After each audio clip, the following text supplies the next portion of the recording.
Hello, എല്ലാവർക്കും D S കിച്ചണിലേക്ക് സ്വാഗതം. ഇന്ന് ഞാൻ വന്നിട്ടത് ഒരു സിമ്പിളായിട്ടുള്ള റെസിപ്പി ആയിട്ടാണ്. പൊന്നാങ്കണ്ണി ചീരയും ചെറുപയറും കൂടി ഒരു തോരനുണ്ടാക്കുന്ന റെസിപ്പി ആയിട്ടാണ് വന്നിട്ടുള്ളത്.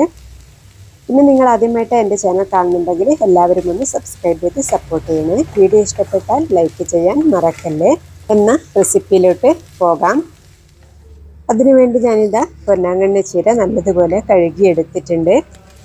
ഇനിയിപ്പോൾ ഇതാ അതിലേക്ക് നമുക്ക് ആവശ്യമുള്ളത് സവാള, കുറച്ച് തേങ്ങ, പച്ചമുളക്, ഇഞ്ചി, മഞ്ഞൾപ്പൊടി, കുറച്ച് മുളക് പൊടി, പാകത്തിന് ഉപ്പ്, ഇതെല്ലാം കൂടി ഇട്ട് കൊടുക്കണം.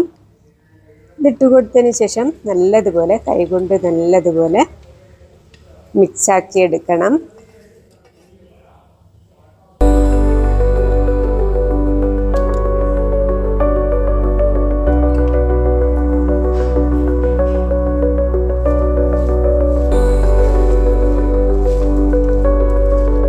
ഇനിയിപ്പോൾ ഇതാ ഒരു പാത്രത്തിലേക്ക് നമ്മൾ വെളിച്ചെണ്ണയാണ് ഒഴിച്ചു കൊടുക്കുന്നത്.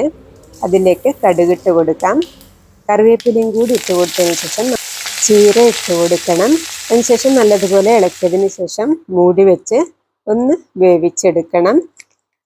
ഒരു പ്രാവശ്യം നമ്മൾ വേവിച്ചെടുത്തതിന് ശേഷം അതിലേക്ക് നമ്മൾ കുറച്ച് വെള്ളത്തിൽ കുതിർത്തി വെച്ച് വേവിച്ചെടുത്ത ചെറുപയറാണ് ഇട്ട് കൊടുക്കുന്നത്.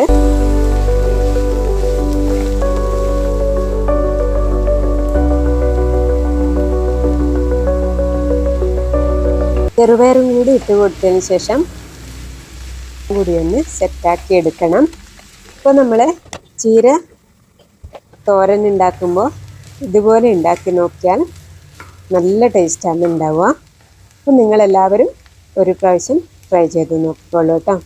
എന്നാൽ അടുത്ത റെസിപ്പിയുമായി അടുത്ത വീഡിയോ കാണാം.